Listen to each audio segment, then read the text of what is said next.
여러분, 기도라는 것은요, 지정의의 활동입니다. 자, 지는 뭐냐면 지성이고요. 정은 뭡니까? 감정이고요. 그러면 의는 의지입니다. 그래서 기도는 지성과 감정과 의지가 함께 어우러진 활동이 바로 기도예요. 자, 그래서 비유를 하자면 이렇게 할 수 있을 것 같습니다. 기도는 비행기가 날아가는 원리와 굉장히 비슷한데, 자, 비행기를 보시면 양날개 커다란 두 엔진이 있습니다. 그래서 비행기가 이륙하려고 하면 양날개 엔진을 최대로 가동을 해서 힘껏 활주로를 달려서 그 엔진의 힘 때문에 힘있게 하늘 높이 떠오릅니다. 날아오르죠. 그리고 그렇게 날아오른 비행기가, 엔진의 힘을 받아서 날아오른 비행기가 일정 고도에 오르게 되면 그럼 어떻게 됩니까? 이제 양날개가 바람을 타기 시작을 합니다. 그래서 바람을 타기 시작하면 엔진을 이륙할 때처럼 양날개의 그 엔진을 최대로 가동하지 않아도 돼요. 그때부터는 바람의 도움을 받기 때문입니다. 그래서 비유하자면 이 양날개, 비행기의 양날개의 엔진이, 제가 기도가 지성과 감정과 의지의 활동이라고 말씀을 드렸는데, 이 양날개가 뭐냐면 바로 지성과 의지입니다. 그러니까 금양로 기도회에 여러분들이 오실 때 쉬지 말고 기도하라는 말씀, 하나님께 기도하면 우리의 기도에 응답하신다는 그 말씀을 붙들고 이 자리에 오셨습니다. 몸이 비록 피곤하지만 그래도 내가 작정했고 또 그의 말씀을 붙잡고 나가서 기도해야 하는 그 의지를 발휘하셔서 이 자리에 오셨잖아요. 그래서 우리는 기도를 시작할 때 지성과 의지의 힘을 최대로 동원을 해야 합니다. 그렇게 기도를 하다 보면, 그러니까 지성과 의지를 최대로 발휘하면서 이 자리에 앉아서 기도를 하다 보면 그럼 어떤 일이 있습니까? 성령께서 우리를 돕기 시작하세요. 성령께서 우리의 기도를 돕기 시작하면 기도 가운데 우리가 뭘 경험하냐면 평안함과 확신과 소망과 용기와 기대감. 성령이 이런 감정들을 막 불러 넣어 주시잖아요. 그럼 그때부터 어떻게 됩니까? 성령의 바람에 이끌려서 그때부터는 기도가 그냥 쭉 흘러가는 거예요. 때로는 30분이 될 수도 있고 1시간이 될 수도 있어요. 2시간이 될 수도 있어요. 바람은 여러분들 안에 성령께서 도우셔서 30분, 1시간, 2시간 되는 기도의 일들이 여러분에게 있게 되길 간절히 기도합니다. 그래서 이 성령이 주시는 감정의 기류를 타는 거죠. 그럼 이제 시간 가는 줄 모르고 기도를 하게 되는 겁니다. 그래서 우리가 금요 성령 집회에 와서 기도를 집중적으로 이 시간에 우리가 함께 기도를 할 때 우리의 지성과 의지의 엔진을 가동해서 기도의 고공비행을 하는 겁니다. 성령의 바람을 느끼면서 기도하게 되는 거예요. 자, 그런데 시간이 지나면서, 그러니까 이 기도의 고공비행이 끝이 나고 난 다음에 시간이 지나면서 이 비행기가 점점 어떻게 돼요? 금요성령 집회 때 높이 날던 우리 기도의 고공 비행기가 점점 낮아지죠. 그렇죠? 고도가 낮아집니다. 왜 그렇습니까? 만약에 여러분들이 금요성령 집회가 끝이 나고 나서도 이 금요성령 집회에서 30분을 기도하든 1시간을 기도하든 좋습니다. 이 기도를 뜨겁게 마치고 난 다음에 여러분의 일상 속에서 30분에서 1시간만 기도하셔도 이 기도의 고공 비행기는 떨어지지 않아요. 근데 우리의 문제는 뭐예요? 여기에만 와서 부르짖어 기도하는데 힘껏 의지와 지성을 가지고 막 기도해서 기도의 불을 끌어올립니다. 근데 이 순간 한 순간만 끌어올리고 난 다음에 다시 삶의 자리로 돌아가서 기도를 하지 않으니까 우리는 매번 반복하는 게 뭐예요? 기도의 고공비행이 땅바닥에 낮게 있다가 이 자리에 오면 또다시 의지와 또 지성을 가지고 끌어올려서 기도하려고 하는 거예요. 그러니 생각해 보세요. 기도가 매주 힘들죠. 그러니까 높이 올라갔다가 그대로 유지하면 그대로 매일매일 30분 혹은 1시간 사이 기도를 한다면 이 자리에 와서 기도를 하는 것이 부담스럽지 않지만 기도가 멈춰 있다가 다시 기도의 불을 때우려고 하니까 다시 기도의 고공비행을 하려고 하니까 너무 힘든 거예요. 그러니 부담스럽죠. 다시 또 그렇게 하려니 기도가 부담스럽고 이 자리에 오고 싶어지지 않는 겁니다. 여러분, 목장 모임이나 대표 기도를 시키려고 하면 다들 고개를 숙이시잖아요. 그렇죠? 자, 우리 목자분들이 목장에서 자, 오늘은 누가 대표 마무리 기도를 해주시겠습니다. 다 하나같이 어떻게 마음을 맞췄는지 전부 목자의 눈을 안 마주치잖아요. 이렇게 다 숙이고 있어. 네, 왜 그렇습니까? 대표 기도를 할 때 왜 그렇게 부담스러우신 이유는 뭘까요? 사람들 앞에 서는 것이 어려운 성향 때문일까요? 그게 맞을 수도 있어요. 그러나 더 중요한 이유는 뭔지 아십니까? 기도의 불꽃이 꺼져 있기 때문에. 기도의 불이 항상 타오르고 있으면 어디서나 기도를 시켜도 기도할 수 있어요. 그러니까 기도하지 않으니까 기도가 겁나는 겁니다. 그러나 기도하는 사람, 하루에 20분이 됐든 30분이 됐든 충분히 매일마다 그 시간을 정해서 기도하는 사람은 기도가 무섭지 않아요. 누가 기도를 맡겨도 기도합니다. 할 수 있어요. 그래서 오늘 말씀에도 보면 기도를 계속하고 기도에 감사함으로 깨어있으라라고 말씀하고 있습니다. 그러니까 성령 안에서 우리가 기도하는 마음의 상태를 늘 준비하고 있으라는 말씀이에요. 기도의 불이 항상 타오르는 것이 예수를 믿는 우리에게 너무나도 중요하다는 것을 말씀하고 있는 겁니다. 자, 그렇다면 기도를 계속하고 기도에 감사함으로 깨어 있어야 하는 두 가지 중요한 이유가 있어요. 첫 번째는 뭐냐면 우리가 깨어 기도를 계속하는 것이 하나님께서 기쁘게 받으시는 사한 제물이기 때문입니다, 여러분. 자, 성경을 보면요, 사실 우리는 기도하면서 수많은 핑계를 댑니다. 이런 이유 때문에 기도하기 힘들고 저런 이유 때문에 기도하기가 어렵고 이런 것 때문에 금요성령 집회에 못 갑니다. 이런 것 때문에 기도를 못 합니다. 우리는 수많은 핑계와 이유를 대잖아요. 그런데 여러분 성경을 보시면 핑계대지 않고 이유를 달지 않고 기도의 불을 항상 타오르게 했던 사람들이 대부분입니다. 그렇죠? 가장 대표적인 사람을 꼽으라고 한다면 다니엘을 들 수가 있어요. 다니엘은 하나님께 기도하면 사자굴에 던지겠다는 위협 속에서도 불구하고 하루에 몇 번 기도했습니까? 3번을 기도했습니다. 다니엘 6장 10절 보실게요. 우리 같이 한 목소리 한번 읽어보겠습니다. 다니엘이 이 조서에 왕의 도장이 찍힌 것을 알고도 자기 집에 들어가서는 윗방에 올라가 예루살렘으로 향한 창문을 열고 전에 하던 대로 하루 3번씩 무릎을 꿇고 기도하며 그의 하나님께 감사하였더라. 예. 너 기도하면 사자굴에 던져버리겠다는 위협 속에서도 똑같이 하루에 3번을 기도했습니다. 그러면 다니엘이 하루 3번 언제 기도했냐면 한 대낮에 기도한 거예요. 그럼 왜 다니엘은 다른 사람들이 보는 한 낮에 하루 3번을 기도했을까? 기도는 은밀하게 보시는 하나님께 기도하는 것인데 왜 다니엘은 이 자신들을 모함하는 대적의 감시가 없는 새벽이나 밤 시간이 아니라 왜 한낮에 기도를 했을까? 사실 여러분 이스라엘 백성들이 여러분이 아시는 것처럼 매일 성전에서 아침 제사와 점심 제사와 저녁 제사를 드렸습니다. 자, 아침 제사는 오전 9시였고요. 점심 제사는 정오였고 오후 제사는 오후 3시였습니다. 자, 하나님이 이스라엘 백성들에게 성전 문을 여는 아침 제사 시간, 그리고 성전 문이 활짝 열려 있었던 정오의 제사 시간, 그리고 성전 문을 닫을 때 드리는 저녁 제사 시간을 기도하는 시간으로 이스라엘 백성들에게 정해 주셨던 거예요. 그래서 이스라엘 백성들에게는 하나님께서 자신들의 기도를 받으시는 시간, 그러니까 하늘문이 열리는 시간이 언제였냐면 그게 아침 9시였고 정오였고 오후 3시였습니다. 그러니까 구약의 이스라엘 백성들에게는 기도 시간은 자신이 정할 수 있는 게 아니었어요. 다니엘에게는 하나님께 기도하고 응답을 받을 수 있는 시간, 즉 하늘문이 열려있는 시간이 하루 3번 정해져 있었던 겁니다. 그게 오전 9시였고 정오였고 오후 3시였던 겁니다. 그래서 다니엘은 타국에 있었지만 포로로 끌려가서 바벨론에 있었지만 기도 시간만 되면 성전이 있는 예루살렘을 향하여서 창문을 열고 기도를 했던 거였습니다. 자, 근데 가만히 한번 생각해 보세요. 다니엘이 하루 3번 기도했었던 오전 9시와 정오와 오후 3시는 어떤 시간이요? 일과 시간이잖아요. 그렇죠? 일과 시간이에요. 다니엘은 바벨론의 국무총리였습니다. 눈코 뜰 새 없이 바빴을 거란 말이에요. 그런데 기도 시간에, 그럼 충분히 상상해 보신 건 뭐냐면 기도 시간에 나라의 급한 일을 처리해야 하거나 중요한 회의가 있었을 수 있겠죠. 많았겠죠. 한참 바쁜 시간이기 때문에 기도하기에 뭔가 부적절해 보이는 시간이 맞잖아요.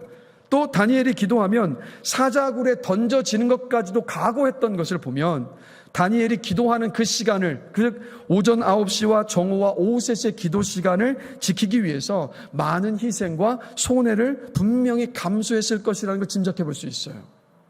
심지어 조롱받았을 겁니다. 자, 그러면 왜 하나님은 이른 새벽 시간이나 늦은 밤 시간이 아닌 바쁜 일과 시간 중에 기도하라고 하셨을까? 왜 그러셨을까요? 자, 예수님의 십자가를 보면 우리가 그 일을 분명히 더 알 수 있어요. 자, 예수님께서 십자가에 못 박히신 시간이 언제인지 아세요? 오전 9시입니다. 그리고 십자가 위에서 운명하신 시간이 언제냐면 오후 3시입니다. 어떤 시간이에요? 하나님께서 이스라엘 백성들의 기도하라고 주셨던 그 시간에 십자가의 못에 달리셔서 그 기도 시간이 끝나는 시간에 십자가에서 돌아가셔서 하늘로 올려지는 제물이 되셨던 겁니다. 그러니까 하나님께서 당신의 백성들에게 받고 싶으셨던 제사는 뭐냐면 예수님께서 십자가에 달리신 오전 9시부터 오후 3시 사이인 우리의 일과 시간, 그 시간을 받고 싶으신 거예요. 즉 일과 시간에 우리가 드리는 기도를 통해서 우리의 일상을 하나님께 거룩한 산 제물로 드릴 때, 산 제사로 드릴 때 그때 하나님은 기뻐하시고 영광 받으신다는 것을 예수님의 그 십자가를 통해서도 보여주고 계신 겁니다. 생각해 보세요. 예수님은 십자가를 지시기 전에 겟세마네 동산에서 치열하게 기도하셨습니다. 얼마나 간절하게 몸부림치며 열정적으로 기도를 하셨던지 실핏줄이 터져서 거기서 터져나오는 피가 땀에 섞여서 나올 정도였습니다. 그런데 그 기도가 어떤 기도였습니까? 이런 기도였잖아요. 나의 원대로 마시옵고 아버지의 원대로 하옵소서. 내 뜻을 꺾고 하나님의 뜻에 순종하기 위한 기도. 이 기도는 어떤 기도였겠습니까? 결국 예수님의 삶 전체를 하나님께 드리기 위한 기도였잖아요. 만약에 이 기도가 없었다면 우리 주님은 십자가를 지실 수 없으셨을 겁니다. 자, 예수님과 함께 생각을 해본다면 다니엘은 어떻게 한 겁니까? 그 하루에 3번의 바쁜 일과 가운데 드렸던 그 기도의 시간을 통해서 다니엘은요, 예수님처럼 자신의 삶 전체를 하나님께 드렸던 거였습니다. 다니엘 6장 4절 함께 보실까요? 같이 한 목소리 한번 읽어보겠습니다. 다니엘 6장 4절입니다. 이에 총리들과 고관들이 국사에 대하여 다니엘을 고발할 근거를 찾고자 하였으나 아무 근거 아무 허물도 찾지 못하였으니 이는 그가 충성되어 아무 그릇됨도 없고 아무 허물도 없었습니다. 자, 하나님께 드려지는 제물은 흠이 없어야 했습니다. 그러면 이 말씀을 통해서 생각을 해본다면 다니엘이 바벨론에서 살아간 삶 자체가 하나님 앞에 드려진 온전한 제물이었습니다. 다니엘이 자신의 업무와 삶을 제물로 드릴 수 있도록 다니엘을 지키고 다니엘을 거룩하게 만들어 준 것은 뭐였겠습니까? 뭐였을까요, 여러분? 하루 3번의 기도였습니다. 하루 3번의 그 기도. 하루 3번 기도 시간이 하루 중 가장 바쁘고 일하기에 좋고 업무가 집중되어 있는 그 6시간 내에 하라고 하신 이유는 우리가 기도하면서 사람을 만나고 기도하면서 업무를 처리하고 기도하면서 거래를 하고 기도하면서 사업을 운영하기를 원하시는 하나님의 마음이고 하나님의 뜻인 겁니다. 하나님은 우리의 하루의 삶, 대인관계, 일, 공부 등등 모든 것을 하나님께 아름다운 향기로 올려드리는 그런 삶을 살기를 너무도 기뻐하신다고요. 그래서 기도는 새벽과 저녁에만 하는 것이 아니라 기도는 뭡니까? 우리의 삶의 자리 한복판에서 바로 그곳에서 하나님께 올려줘야 되는 겁니다. 기도는 새벽과 저녁이라는 삶의 가장자리에서만이 아니라 일과 시간이라는 삶의 한복판에서 드려져야 되는 것이 바로 기도입니다, 여러분. 그래서 기도에 무릎을 꿇는다는 건 뭐냐면 우리의 삶을 하나님께 드리는 그 번제단에 올려놓는 겁니다. 우리 자신을 십자가에 못 박는 것과도 같아요. 기도라는 번제단 위에 나 자신을 올려서 거룩하게 된 사람만이 삶을 하나님께 온전히 드릴 수 있습니다. 그렇지 않겠어요? 우리가 일과를 하면서 가장 바쁜 시간에 우리 앞에 놓여진 모든 것들을 주 앞에 기도한다면 우리가 그냥 우리가 원하는 대로 이루어 주십시오라고만 기도하겠습니까? 아니요. 우리 안에 성령이 계시기 때문에 그 일과 가운데 기도할 때 우리도 예수님처럼 주님, 제가 이 일을 처리해야 하는데 하나님의 뜻대로 처리하기를 원합니다. 제가 오늘 사람을 만나야 하는데 하나님 이 사람을 대하고 만날 때 하나님께서 주시는 마음과 뜻을 따라서 그 사람을 대하기를 원합니다. 우리 그렇게 기도하지 않겠습니까? 그러니 끊임없이 일과 속에서 이루어지는 그 기도를 통해서 하나님께 올려드렸던 모든 기도의 시간뿐만이 아니라 기도를 하면서 감당했었던 우리의 모든 삶의 일과가 거룩하여질 수 있고 하나님께서 기쁘게 받으실 수 있는 사한제물이 될 수 있습니다. 바로 하나님이 그 기도를 너무도 원하세요. 그러니 여러분, 금양로 기도회 10주 동안에 와서 이 자리에 오셔서 기도하시고 너무 잘하셨습니다. 그런데 여러분, 이 금양로 기도회는 여러분이 이 금양로 안에 넣으셨던 3가지 기도 제목의 응답만을 받기 위해서 이 자리에 온 것이 아니라 사실은요, 저는 이 금양로 기도를 시작한 더 큰 목적이 있습니다. 뭔지 아세요? 기도하는 훈련을 해서 이 기도가 더 이어지도록 하기 위해서. 그래서 제 마음의 기도의 제목은 뭐냐면, 저도 그렇고 여러분들 모두가 다 금양로 기도가 끝났으니까 이제 다 끝이다, 더 이상 가지 않아도 된다가 아니라, 이제는 더 나아가서 우리의 삶의 모든 자리에서 하나님 앞에 기도하는 기도의 사람으로 우리가 세워질 수 있게 되기를 간절히 축원합니다. 바벨론의 신하들이요, 다니엘이 기도하지 못하도록 30일 동안만 기도를 금지를 했거든요. 왜 하필 30일이었을까요, 여러분? 생각해 보셨어요? 여기에 여러분, 사탄의 노림수가 있습니다. 한 달만 기도하지 마, 그 다음에 기도하면 돼, 이런 말로 유혹하면서 흔든 겁니다. 사탄은 항상 타협을 유도하거든요. 사탄은 절대 우리에게 너 한평생 절대 기도하지 말라고 협박하지 않아요. 타협을 항상 유도합니다. 만약에 너 기도하면 죽여버리겠다고 협박을 하잖아요. 그럼 우리는 어떻게 합니까? 우리는 순교하는 한이 있어도 기도해요. 그렇죠? 우리 순교하는 한이 있어도 기도를 합니다. 그걸 잘 알기 때문에 사탄은 항상 타협 안으로 유혹을 하는 거예요. 지금은 회사에 급한 프로젝트가 있으니까 기도하지 않아도 돼. 지금은 시험 준비를 해야 되니까 다음에 기도하면 돼. 지금은 몸이 피곤하니까 네가 몸이 좀 더 나아지면 그때 하면 돼라고 핑계를 대면서 나중에 기도하면 돼라고 계속해서 미루게 만들잖아요. 그렇죠? 경험해 보셨잖아요. 자, 사탄은 여러분에게 이 금양로 기도회를 시작하면서 동일하게요, 아마 이렇게 유혹했을 겁니다. 이번 금양로 기도회 10주 동안만 나와서 기도하면 돼. 이제 10주 다 채우고 기도했으니까 이제는 금요성령 집회에 나와서 기도하지 않아도 괜찮아 라고 분명히 여러분을 유혹하면서 흔들었을 겁니다. 아닌가요? 할렐루야. 죄송합니다. 여러분의 신앙과 믿음을 제가 너무 과소평가했습니다. 여러분, 우리가 운동을 당장 하지 않으면 그 영향이 바로 나타납니까? 안 나타납니까? 바로 안 나타나요. 근데 운동하지 않는 시간이 길어지면 길어질수록 어떻게 되냐면 면역력이 떨어지고 건강에 적신호가 오기 시작합니다. 근데 영적으로도 똑같잖아요. 기도를 쉬면 어떻게 됩니까? 우리 영적인 면역력이 떨어지잖아요. 내 앞의 상황과 현실과 문제만 보면서 걱정하고 염려하고 낙심하며 한숨 쉬게 되잖아요. 그렇죠? 사탄은 그 틈을 타서 어떻게 하냐면 우리를 두려워 벌벌 떨게 만들어요. 한 발자국도 발을 내딛지 못하게 만들잖아요. 여러분, 만약에 다니엘이 기도를 쉬었다면 어떻게 되었을까요? 다니엘은 국무총리라는 중직이 주는 무게와 스트레스, 권력의 유혹을 견디지 못한 채 분명히 무너졌을 겁니다. 자신을 모함하는 사람들의 공격 앞에 좌절하고 두려워하면서 주저앉았을 겁니다. 육신의 유혹과 사탄의 간사한 계략에 다니엘도 넘어졌을 겁니다. 그러나 다니엘은 하루 3번 기도를 타협하지 않았어요. 어떤 상황과 어떤 조건에서도 타협하지 않았고 그 기도가 모든 어려움과 유혹을 이겨내게 했던 거였습니다. 자, 여러분, 이 바벨론이라는 나라, 다니엘이 있었던 바벨론은 우리가 사는 이 세상을 상징을 합니다. 우리가 한순간이라도 기도를 쉬면 유혹에 노출돼요. 세상적인 사고관과 가치관, 내 내면 안에 일어나는 정욕과 욕심에 사로잡히기 시작을 합니다. 사탄이 원하는 것은 우리가 변절하는 게 아니에요. 우리가 타협하는 거예요. 타협하다 보면 하나님에게서 자연스럽게 멀어지거든요. 오늘날 한번 돌아보십시다. 오늘날 교회의 문제는 다른 데 있지 않거든요.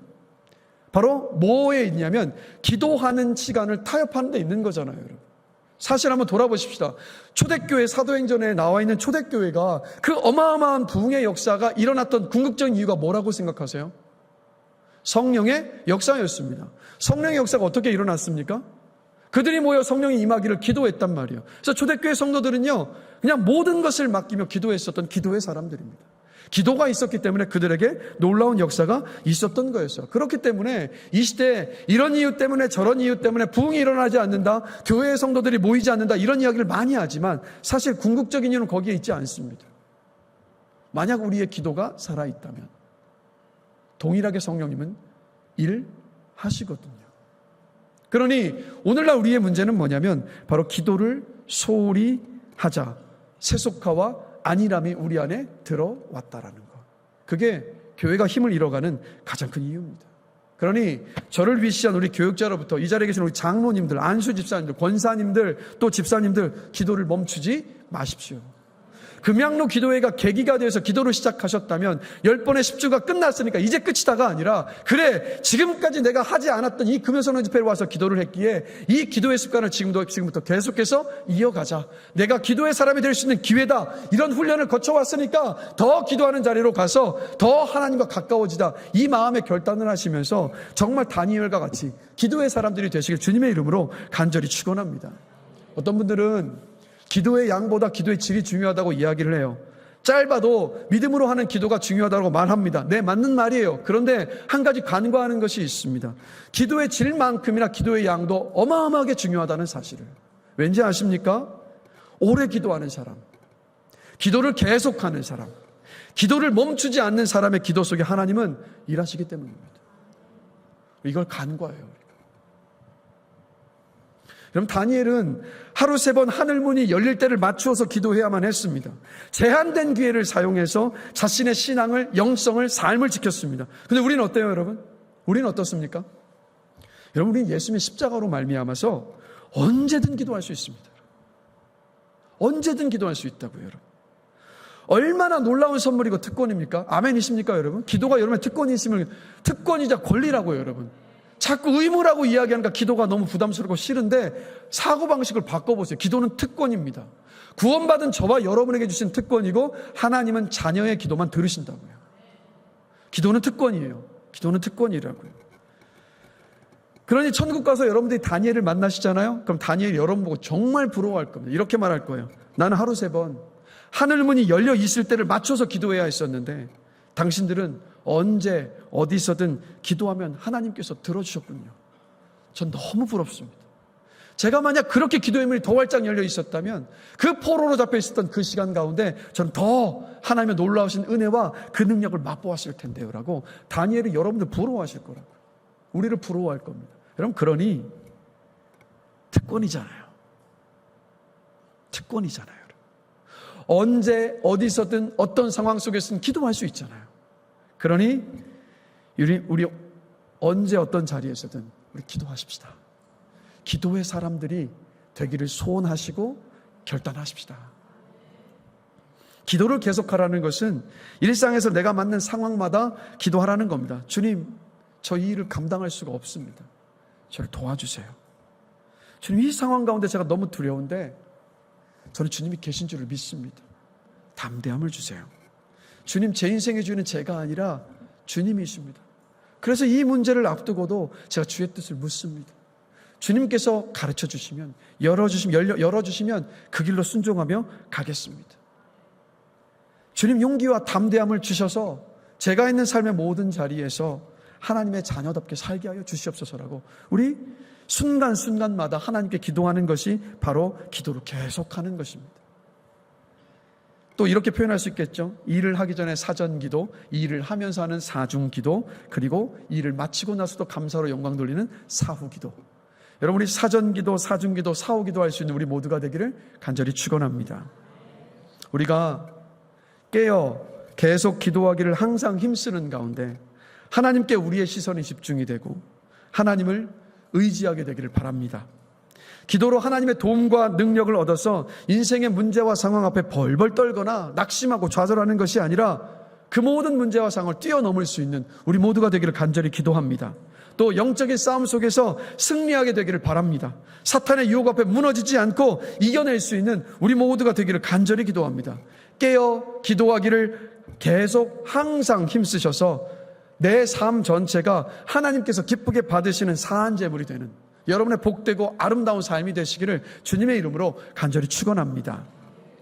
자, 그런가 하면 두 번째로 계속 우리가 깨어 계속해서 기도를 해야 하는 이유는 뭐냐면 기도의 승리는 어디에 있냐면 지속성에 있기 때문입니다. 출애굽기를 보시면 여러분이 너무도 잘 아시는 이스라엘 백성들과 아말렉 간의 전쟁의 이야기, 그 전쟁의 사건을 아시죠? 여호수아는 군대를 이끌고 산 밑에서 전투를 했고 모세는 아론과 훌과 함께 산으로 올라갔습니다. 전쟁 중에 모세가 손을 들어서 하나님을 향해서 기도하고 있으면 이스라엘이 이기고 손을 내리면 아말렉이 이겼습니다. 전쟁의 승부가 어디에서 결판 난 겁니까? 그 산 위에서 기도로 결판이 나고 있었던 거예요. 자, 옆에 있었던 아론과 훌이 그걸 이제 본 거예요. 그래서 어떻게 했습니까? 모세가 기도하는 그 팔이 내려오지 않도록 양쪽에서 받쳐서 모세가 손을 들고 계속해서 기도하게 해서 결국엔 어떻게 됐습니까? 이스라엘이 아말렉과의 전쟁에서 승리했습니다. 자, 이건 뭘 말하는 것이냐면 기도의 승리가 바로 지속성에 있다라는 것을 말씀해 주고 있는 거예요. 여러분, 하나님께서 우리의 기도에 바로 즉각적으로 다 응답해 주시면 얼마나 좋겠습니까? 그렇죠, 여러분? 근데 여러분, 돌아보면 바로 응답해 주실 때도 있는데 많은 경우는 어떻게 하십니까? 기다리게 하세요. 저도 여러분들이 금양로 기도를 시작하면서 이 안에 놓은 기도 제목을 읽고 매주마다 기도하는데 제 기도는 이겁니다. 하나님 반드시 응답해 주실 것을 제가 믿습니다. 우리 성도들의 간절한 기도의 제목이 이 금양로 기도회가 끝나는 그 10주 안에 응답하여 주십시오라고 저 간절히 기도했습니다. 자, 그러나 응답이 되지 않고 더 기다리게 하시는 기도 제목이 있을 겁니다. 그렇죠? 그래서 기도하는 저와 여러분에게 뭐가 요구되죠? 무엇이 필요합니까? 인내가 요구돼요. 근데 우리는 인내에 대해서 종종 오해를 합니다. 여러분, 성경에서 말씀하고 있는 인내를 무조건 꾹 참는 것으로 생각하는 경우가 참 많아요. 근데 만약에요, 그 인내가 무조건 꾹 참는 것이 인내라고 한다면 하나님이 좀 어떻게 생각되세요? 좀 너무 가혹한 분으로 생각할 수 있지 않겠습니까? 직장에서 억압적으로 뭔가 시켜놓고 오래 그냥 기다리게만 만드는 그런 어떤 기업의 어떤 경영하는 사람들처럼 그렇게 하나님을 생각할 수가 있단 말이에요. 그런데 여러분, 성경이 말씀하고 있는 무조건 꾹 참는 것을 말씀하고 있는 것이 아닙니다. 로마서 5장 3절과 4절을 보면 바울은 인내가 무조건 참는 것이 아니라고 분명히 말하고 있어요. 바울에게는 인내하는 노하우가 있었습니다. 그래서 바울은 뭐라고까지 말하냐면 환난 중에 인내하면서 바울은 즐거워했거든요. 자, 이 말씀 우리 같이 한번 읽어보겠습니다. 다만 이뿐 아니라 우리가 환난 중에도 즐거워하나니 환난은 인내를, 인내는 연단을, 연단은 소망을 이룬 줄 알미로라. 자, 바울이라고 인내하는 것이 쉬웠을까요? 어려웠을까요? 쉬웠을까요? 어려웠을까요? 어려웠습니다. 바울도 사람인데요. 바울도 환난을 쉬운 것으로 여기지를 않았습니다. 그렇기 때문에 바울도 인내하면서 견뎌야만 했습니다. 인내하는 과정이 바울이 특별한 어떤 하나님께 쓰임받은 사도라고 해서 생략되질 않았어요. 환난에서 즐거움으로 바로 뛰어넘어가지 않았습니다. 사도 바울도 힘들게 인내했습니다. 자, 그런데 중요한 것은 뭐냐면 바울은 인내하면서 무엇을 가지고 있었냐면 소망을 가지고 있었어요. 소망을 볼 수 없다면, 소망이 없다면 환난은 뭐냐면 그저 인내하고 견뎌내야만 하는 괴로움의 시간일 뿐입니다. 그러나 소망이 있으면 환난은 괴로움이 아니라 즐거움이 될 수가 있어요. 자, 여러분, 동굴과 터널의 차이가 뭐죠?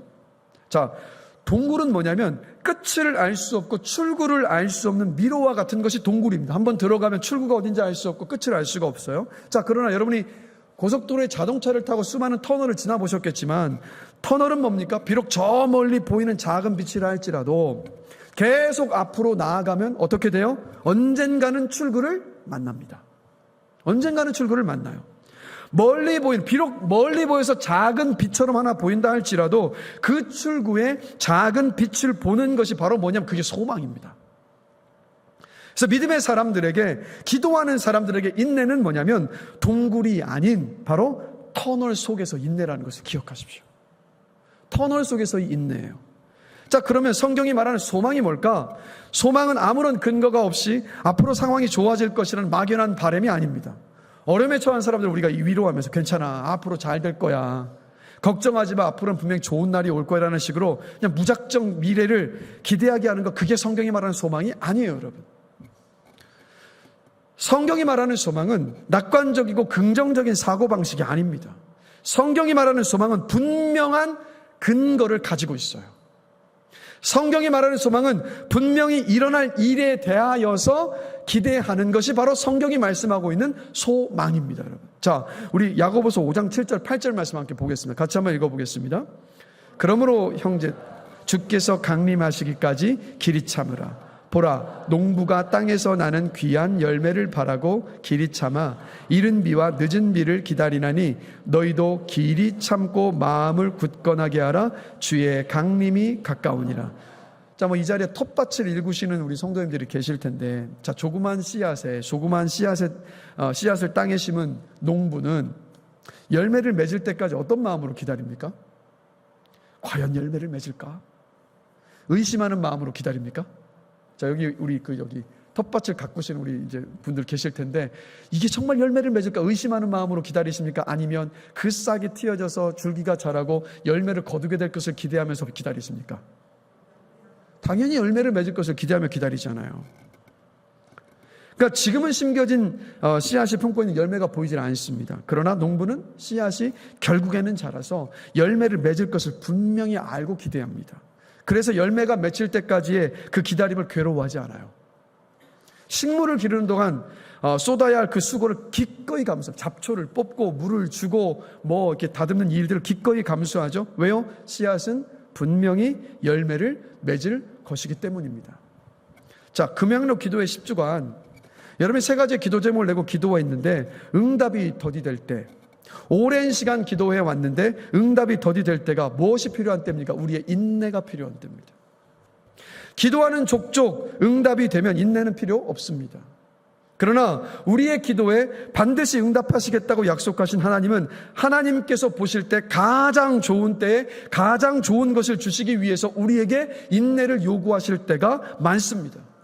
자, 한평생 동안 5만 번의 기도 응답을 받았던 조지 뮬러 목사님을 생각하면서 우리는 흔히 착각하는 게 있어요. 조지 뮬러 목사님에게는 그 기도의 응답을 기다리는 인내의 시간이 없었을 것이라고 우리는 착각합니다. 그런데 여러분, 아니에요. 조지 뮬러 목사님의 기도 때마다 즉각 응답받으신 거 아니었습니다. 조지 뮬러 목사님 그 일기를 보면요, 즉각 응답되지 않았습니다. 조지 뮬러 목사님도요, 인내하시면서, 그러나 소망을 가지고 인내하며 기다렸습니다. 근데 여러분 기억하십시오. 기도가 더디 응답된다 할지라도 우리가 하나님께 한 기도는 반드시 응답됩니다. 우리는 바로 그 분명한 소망을 가지고 기도하는 사람들이에요. 응답된다는 분명한 소망을 가지고 계속해서 멈추지 않고 기도를 해 나가는 겁니다. 여러분, 그 소망을 가지시고 낙심하지 마시고 좌절하지 마시고 포기하지 마시고 주저앉지 마시고 계속해서 기도하시는 겁니다. 그리고 하나님이 기도하는 우리를 인내하게 하실 때는요, 정말 중요한 목적이 있습니다, 여러분. 하나님은 우리가 기도를 하고 기도의 응답을 기다리면서 인내하는 그 시간을 낭비되도록 절대 버려두지 않으세요. 인내하는 시간을 정말 의미 있게 만드십니다. 하나님은 분명한 소망을 가지고 인내하며 기도하는 시간을 통해서 우리를 어떻게 하고 계신 거냐면 연단하고 계세요. 자, 야고보서 1장 3절과 4절 말씀 보실게요. 같이 한 목소리 한번 읽어보겠습니다. 이는 너희 믿음의 시련이 인내를 만들어내는 줄 너희가 알미라. 인내를 온전히 이루라. 이는 너희로 온전하고 구비하여 조금도 부족함이 없게 하려 함이라. 인내를 온전히 이루라고 말씀하고 계세요. 온전히 이루라는 것은 뭐냐면 인내하는 일을 멈추지 말고 기도의 응답 때까지 참아내라는 말이에요. 그 인내하는 시간이 어떻게 하냐면 바로 우리로 하여금 온전하고 구비하여 조금도 부족함이 없게 만든다라고 말씀하고 있습니다. 이게 어떤 의미냐면 바로 우리의 성품과 인격을 다루시겠다는 말씀이에요. 우리를 하나님께서 보실 때 깨끗하고 정결한 사람으로 다듬어 가신다는 말씀입니다. 그래서 여러분, 기도의 승리가 자꾸 응답에만 있다고 생각하시는데 기도의 승리가 응답에만 있는 것이 아니에요, 여러분. 오히려 응답을 넘어서서 우리를 인내하게 하시는 하나님이 우리를 다루어 가시는 곳에 기도의 승리가 있습니다, 여러분. 여러분, 사실 여러분의 인생이 여러분이 아니라 하나님이심을 인정하며 고백하십니까? 자, 여러분의 인생의 주인은 하나님이십니다. 아멘이십니까? 우리 이거 대답 참 잘하거든요. 그렇죠? 정말 대답을 잘해요. 하나님이 내 인생의 주인이시다. 하나님께서 내 인생을 주관하고 계시다라고 우리 말로는 참 잘 고백합니다. 그러나 실제 우리의 삶에서 어떻습니까? 실제 우리의 삶에서 어떻죠? 사실 실제 우리의 삶 속에서는 내가 내 삶을 내 마음대로 이리 주무르고 저리 주무르고 싶어 합니다. 내 뜻대로 내가 원하는 방식대로 삶이 흘러가기를 원합니다. 하나님이 왕이시라고 말로는 고백하고 있지만 실제로는 어떻습니까? 내가 여전히 내 삶의 주인, 왕 노릇하며 삽니다. 그런데 우리가 풀 수 없고 넘어설 수 없고 하나님께서 응답해 주시지 않으면 도저히 될 수 없는 그 문제를 두고 하나님께 기도합니다. 그런데 기도의 응답이 더디고 인내하는 그 시간을 지나가면서 우리는 어떤 고백을 합니까? 우리 이런 고백을 하잖아요. 하나님, 제 인생의 주인은 하나님이십니다. 하나님이 주인이십니다. 하나님을 신뢰하며 하나님께 맡기며 사는 것이 바로 믿는 자의 삶임을 제가 깨닫습니다라고 인정하며 고백하잖아요. 아니십니까? 욥이 하나님 앞에서 기도하며 씨름하며 인내하며 다 통과해냈을 때 욥기 42장 5절을 보면 이런 고백을 했습니다. 우리 같이 한번 읽어보겠습니다. 내가 주께 대하여 귀로 듣기만 하였사오나 이제는 눈으로 주를 배움나이다. 아멘. 자꾸 기도의 응답에만 너무 초점 맞추지 마십시오. 우리는 자꾸 욥의 인내와 욥이 당했던 고난을 두고 욥이 그 고난을 지나고 나니까 재산이 2배가 되고 자녀가 다시 생겨나고 자꾸 거기에만 초점을 맞추는데 욥기의 초점은 그것이 아니에요. 욥기의 초점은 바로 조금 전에 읽었었던 욥기 42장 5절입니다. 인내하며 그 시간을 지나고 나서야 하나님의 마음을 알고 나를 향한 하나님의 뜻을 알고 내 인생을 하나님의 선하신 뜻을 따라서 주관하고 계시는 그 하나님을 알고 만나게 되는 것. 그것이 기도의 응답을 기다리는 인내의 목적입니다. 그러니 여러분, 하나님은요, 여러분의 기도를 듣고 계십니다. 절대 잊어버리지 않으십니다. 그리고 기억하십시오. 하나님께서 보시고, 우리가 원하고 우리가 볼 때가 아니라 하나님께서 보시고 하나님께서 원하시는 가장 좋은 때에 가장 좋은 것으로 응답 반드시 하십니다. 그리고 우리를 다듬으세요. 하나님, 제 인생의 주인은 하나님이십니다. 그러니 오늘까지 10주 동안 기도했는데 아직 응답이 되지 않았습니까? 하나님께서 인내하게 하시는 시간입니다. 하나님의 놀라운 기도의 응답을 경험하는 사람, 기도를 통해 하나님을 신뢰하며 모든 것을 맡기는 성숙한 그리스도로 변화되는 것을 경험하는 사람은 계속해서 기도하는 사람입니다. 그러니 기도의 승리가 지속성에 있음을 기억하시고 금양로 기도회가 끝이 났다 할지라도 여러분의 그 기도가 멈추지 않게 되기를, 끊임없이 계속해서 기도할 수 있게 되기를 주님의 이름으로 간절히 축원합니다. 우리 찬양팀 다 올라와 주실까요? 말씀을 마무리하겠습니다. 우리는 기도를 통해 나타나는 결과물을 얻으려 할 때가 참 많습니다. 병이 낫고 경제적으로 부유해지고 자녀들이 좋은 직장에 들어가는 것, 환경이 변화돼서 변화되는 것이 기도의 응답이라고 생각을 합니다. 내가 원하는 것을 가장 빨리, 가장 쉽게 얻어내기 위한 수단이 기도라고 생각을 합니다. 그런데 여러분, 기도는 내 삶의 모든 것을 하나님을 신뢰하며 맡기는 삶의 예배, 삶의 제사입니다.